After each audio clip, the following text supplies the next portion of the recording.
So the first thing I'm going to do is give you a little bit of an overview of the Longsjo School. So to set it in history, in 2011, the district has been having 5-year strategic plans.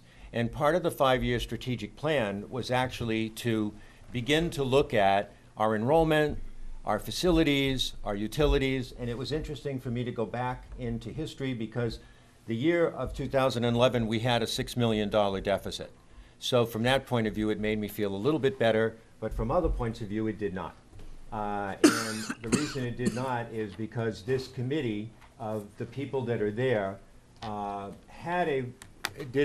spent about 6 months doing research into the best use of our buildings and how we should move forward. And they came forward with this recommendation. And that was that a supermajority of the committee voted to endorse the following: that we should move forward with the renovation of Crocker because it's in line for MSBA funding and needs renovation regardless. Given the financial reality and the declining enrollment, at that time our enrollment was declining, and our financial reality was we had a $6 million deficit and really no option of how to get out of it. And the decision recommendation of the committee was to close the Longsjo School. That, for many, many reasons, and many of them, all of them outside of the school department's control, this did not move forward. So I'm putting that as a context because I think there are people in the community who feel that there's been no attention paid to this and that there has never been any long-term thought. And we've had a long-term strategic plan on what to do with our buildings. So now to the present. So the other thing that I've heard people say is nothing has been done at Longsjo. It's been allowed to just flounder. So I want to give you just a quick update of some of the things because when I went back, I forgot a lot of this stuff myself. The auditorium looked like on the left. The ceiling on the auditorium had been collapsing. Plaster had been off. There was I think there were only 2 lights in the auditorium that worked. But none of this work in the auditorium could be done because the rubber roof on the auditorium and the gym were leaking. So we were in a situation that if you repair what's under the roof, you're going to keep repairing it because the roof itself was in damage. So you can see just in these 2 slides the difference that we made in the auditorium on the seating by just cleaning it up, cleaning everything up, and really making the auditorium so that it actually can be used. This is the walls of the auditorium, and you can see here, you know, the results of the leaking roof in the auditorium. So this is back around 2012, 2013. And using the veterans crew, they came in and we totally repainted the whole auditorium. And you can't see it in this photo, but those pilasters, those lines, they were all destroyed and had decayed. And the veterans actually rebuilt all of that, and it was repainted. And at the same time, Fitchburg State University volunteers came in and painted the whole stage. The walls, the floor, everything was painted. This is what the drains looked like on Longsjo. And this was part of the issue regarding the floors, the ceilings and roofs over the auditorium and over the gym, better known as the Brickyard. So again, you can fix the roof, but if you don't fix the drains and you don't fix everything else, you've got water just pouring everywhere. So to the left is before, to the right is after. To the left is what the roof looked like when they took the rubber membrane off.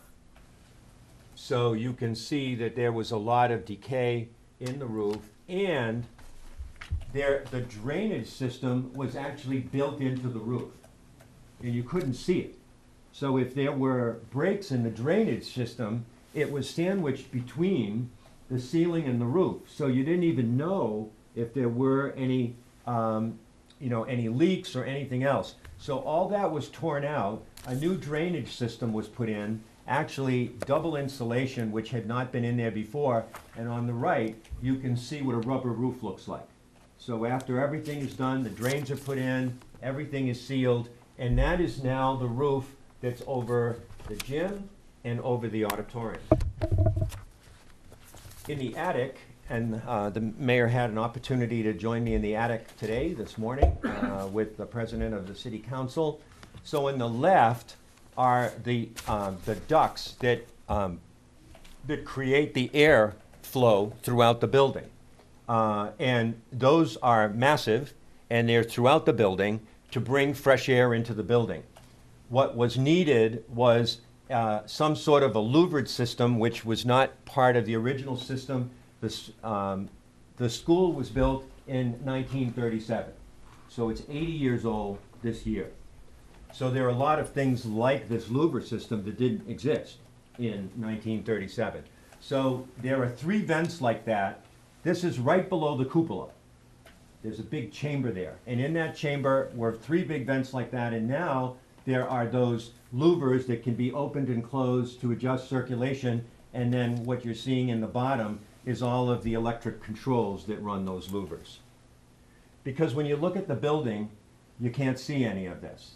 It's not sexy, and it's not right on the outside. It's infrastructure. It's like when you put in a new boiler, you're the only one that knows that it works and is warming your house. No one else does. Then this you've seen recently. The floor in the gym had been destroyed by the bad roof. So that little white patch is not sunlight on the left. Those were patches that volunteers made as the floor was decaying, and it was really like a washboard. Volunteers came in and patched it. So about 3 years ago, we completely redid the floor and put in new flooring and finished it. So that's what you have on the right-hand side. There's a classroom up on the top floor that had carpet that had been glued to the floor and everything else. That's pretty much, now this is during construction, so this is not when it was in use. But I'm just showing you what was being removed. So all of that was removed, and we've done that to a couple of classrooms, 2 or 3 classrooms that were in that shape. And this is the home ec room, which is a science room. That's what it looked like before. Oh, there's some slides that got taken out of here. Oh, sorry. Huh, okay. I have after pictures of both of these. For some reason, they're not on this slide. But I've shown them at past school committee meetings. Basically, this room was totally gutted, had a whole new aluminum linoleum floor, all new science equipment and everything else. And this room is on the front of the building, on the 4th floor. For those of you who've been around a long time, it's the old home economics room. And that room has been completely renovated. And these are the new equipment that we purchased. So I also just wanted to throw these in. These are from past studies that we've done. This is from FY13, and this shows you the building cost per square foot in terms of efficiency. And you can see that Longsjo is up there with, you know, the 3rd least efficient in terms of heating and all. You've got an 80-year-old building. We've had boiler issues last winter. We had issues where there was a pump that had gone, and I have to commend the staff, the maintenance staff. You know, we're sometimes looking at, they're telling me on Friday, I hope to get somebody in here over the weekend to do it, and, you know, through a miracle, we've been able to get it done, and the heating has gone on. These are also the age of our buildings and their own. Now, the reason we put a lot of this information together is because when we make proposals to the Massachusetts School Building Association, we have to provide them with all this information. They want to know how many buildings we have, how old are they, what has been the maintenance, what have been your costs, things like that. So then you have to submit annual statements of interest to MSBA. And these are the major categories. So there are categories of the roofs, categories of windows, categories of boilers. And those would be the kinds of repairs that you can put in to do. And in Longsjo's case, what we would be putting in, just as if there was a repair program, and right now there isn't one that's funded, would be for windows and boilers. Looking at the recently completed projects, we've got roofs at Rheingold and Memorial, and also both of those schools have had solar panels put on top. We have new windows at South Street and Rheingold and Memorial, and then boilers at the other buildings. These are the different groups that have worked with us on all of these projects. And then so now to bring you to today, to this week and last week. Actions so far today. We have been in consultation with a number of contractors. And we have been talking with roof contractors and had to have some come and look at the work. The problem is the amount of work, the work that would need to be done short term is around the edges of the building. I did a walkthrough of the building last week with a diagram, and I marked all of the different places where there was leaking in the building. And except for one place, which is in the middle of the music room, and the music teacher told me that that was new, all the rest of the leaking that's going on in particularly bad storms and when the wind is coming in a certain direction is in the eave section. It's right where the windows are. And the worst section is if you face the building, the top front corner, and that is where the wind just drives up that street and hits the corner of the building there. So we've already been talking over the last couple of years to contractors about short-term fixes. What kinds of things can we do? The other thing we need to do is identify funding sources. These, unlike fixing the roof on a shed, these are major projects. The estimate right now, the rough estimate to fix the roof at Longsjo is between 1.5 and probably $1.8 million. That's just the money side. The other part is, how do you stage it? How do you arrange for it to happen? Because it's 5.5 stories high, and it's slate with steel nails. So you can't do it in the middle of the winter. And because you have students, unlike a lot of other businesses and companies where you can move your staff, we have students in there and school going on. So you have to figure out how you're going to do that. I'm not saying it can't be done, because we did some of the work on this school while it was occupied. You have to work closely with the contractor. You have to make sure you have all kinds of safety guards in place. And then ideally you have a place to move from one place to another if the work is going to disrupt the learning. So that's one of the things, and I'm going to talk about next steps. Preparation of a bid process. I'm not able to just go out and find a roofer and say, I'd really like you to do this, how much is it going to be? There's a whole process that has to go through local city regulations and state regulations in terms of bidding process. So that we need to do. And on the agenda tonight is $15,000 from Fitchburg Public Schools funds to fund the study, which is the first step, is to fund the study. And then once you have the study, you go to the next step to fund an engineering plan, which is the engineering plan that you'll then put out to bid so that all the roofers out there can say, I'd like that job. So then I've done multiple walkthroughs of the building, and there's a walkthrough scheduled next Wednesday, not this one, but the 29th, for city councilors who have asked to do a walkthrough of the building because they're very interested in knowing what we have and what the situation is, because it's going to involve them as a city to help figure out what is the solution going to be short-term and long-term. So there are 2 walkthroughs scheduled next Wednesday. We did a walkthrough this morning. I spend a lot of my weekends when it's raining thinking about roofs. Last year, I was thinking about the roof in Crocker Elementary School in the main office, where we had a tent up for part of the winter. Before that, it was other roofs. So this is just part of the job. And I'm in contact all weekend, get some custodians up there, check the buckets. Mr. Shalafu and I were communicating probably 10 times this weekend. And then I went up there myself this morning to eyeball the situation. Because you never know which particular wind or rain is going to be the one that's going to penetrate. Mr. Shalafo and I worked on a communication to parents that went out Sunday night, and I think the Spanish one went out today. We got it out Sunday night so that there was communications coming directly from him. I depend on him. He's in the building every day. And he is the one that manages that building and communicates with staff and with parents. This afternoon, there was a meeting with the staff to share some information, but mostly hear about their concerns and what they were looking at. And I spoke with union representation after the meeting just to get some feedback and invited them to come to this meeting tonight, letting them know I'm going to be talking about this tonight. The next one was this afternoon. So I can come up with ideas, but I have no authority to implement most of them. I have to ask other people.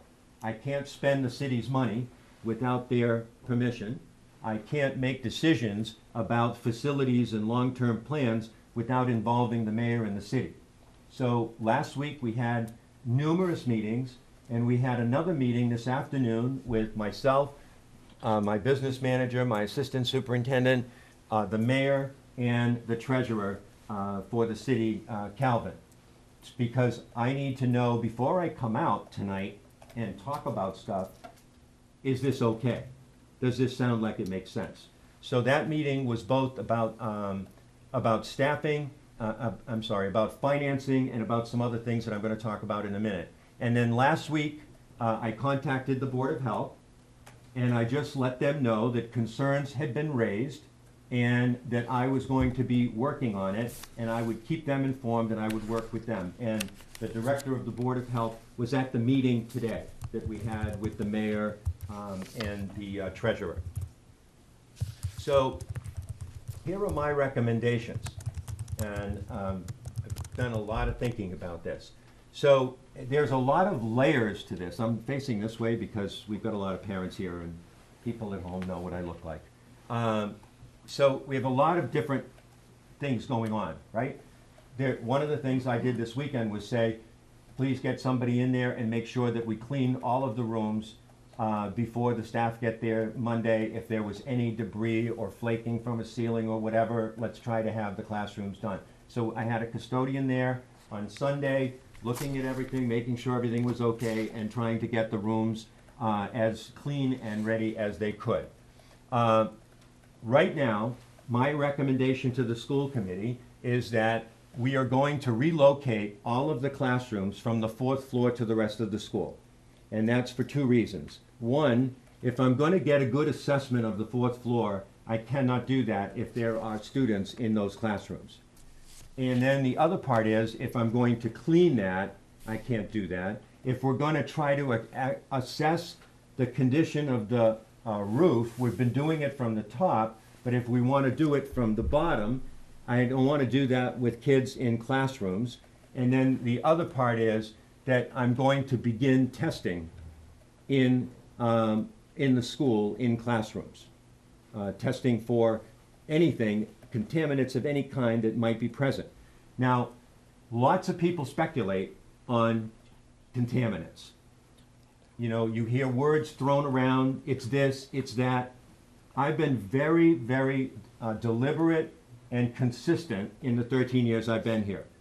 I only follow the information that's given to me by experts in the particular field that the issue is. So I can walk into a room and say, looks clean to me. I can walk into a room and say, that looks like this to me, but I don't know. It's not my area of expertise. So we're going to work with, this is a company we've worked with before to help kind of manage the project, is Woodward and Curran. We've already called them and contacted them. And then we will work with setting up air testing, starting from the 4th floor. And then based on those results, we'll get data. I'll get data. And, you know, people have said to me, to be honest with you, well, that's risky. What if the data comes back and shows that there is something? Well, why wouldn't I want to know that? So it's, from my point of view, that's not risky at all. What's risky is not doing anything. So we're lining all of this stuff up, and we will have the testing done. And whatever the results, and also, I'm not in a private school. This is a public school system.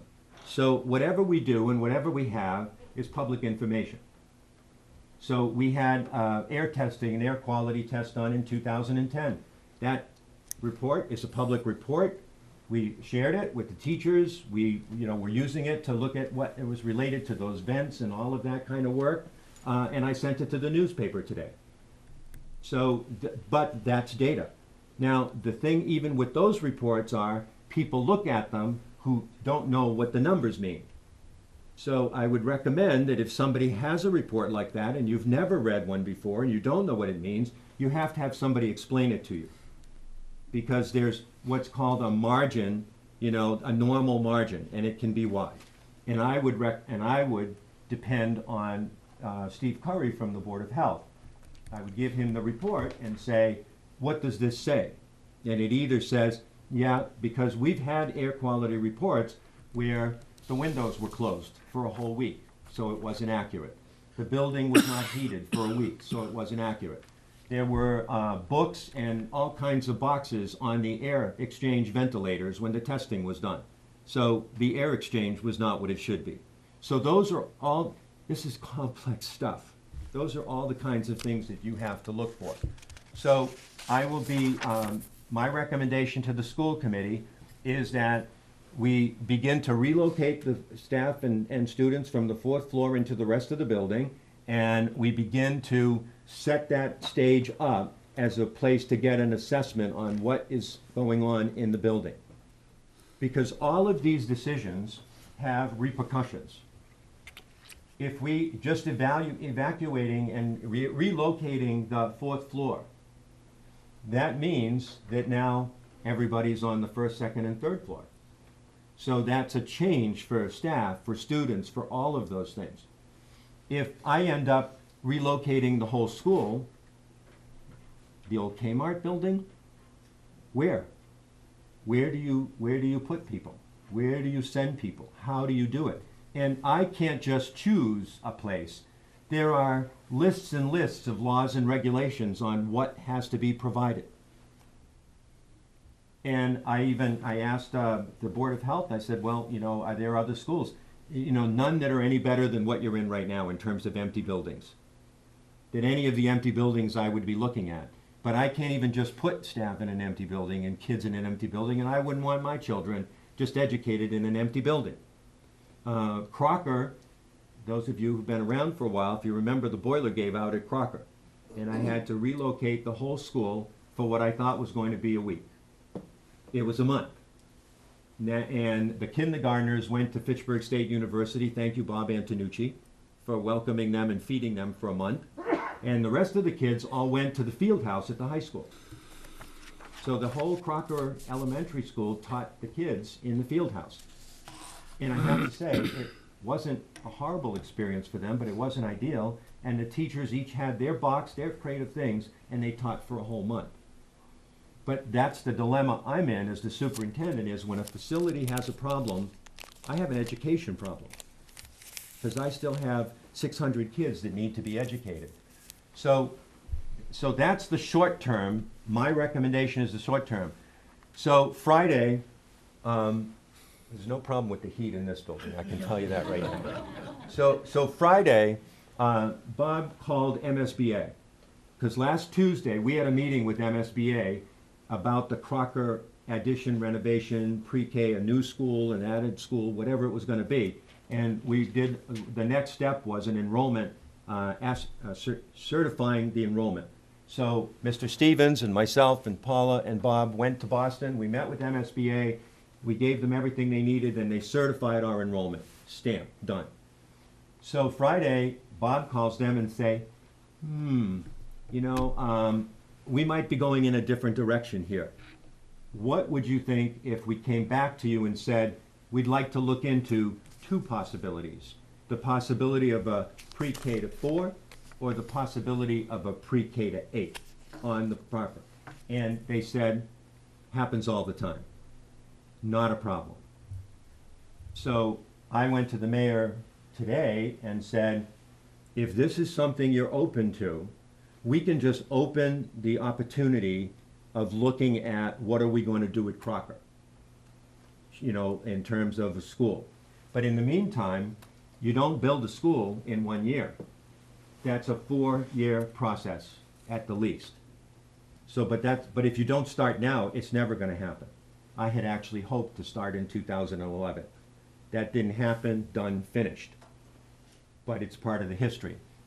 So that would be my recommendation to the school committee and to the mayor, is that we met, and there is a commitment from the mayor and from the treasurer to move forward to fund the replacement of the roof at Longsjo. Now that has to go through the stages of city council and all of that. Talked about short-term loan for that, very different than an MSBA project. The woman, Diane Sullivan, who was there, who spoke to us today, said, we're one of the very few communities, and probably a lot of people don't know that, and the citizens here, who get 80% reimbursement. One of the few in Massachusetts, which means that when we do a project with the state, they pay 80 cents of every dollar. So we only pay 20 cents on the dollar. So if you do a $67 million project for a K-8 school or some kind of a elementary and middle school connected or something like that, that's a really good investment. And you're only going out for your 20% of that piece. So the conversation today, very open to it. They have lots of staff there. They will work with us on that. So, so we would do that if this is the way the school committee, and they're seeing a lot of this for the first time. So, because I'm building this thing, you know, building this ship as I'm setting it out to sea, because there's just so many moving parts in trying to run a school district on the side. So begin the process for assessment of other Longsjo needs. That would be another thing, is that it would just say, okay, once you got the roof done, you saw the auditorium, you can't do that until you get that done. And then prepare to encaps. There were some comments about that outside overhang on, what street is that? Pleasant Street. It's used to be the entrance to the auditorium. It's this overhang. It's been bugging me since the day I arrived. I've tried to get it removed. It requires an engineering study. It has steel beams that go right into the thing. So, but what we would do short term is clean it up and encapsulate it. Have it covered with aluminum so that it just looks like an aluminum, you know, a cover over the entrance.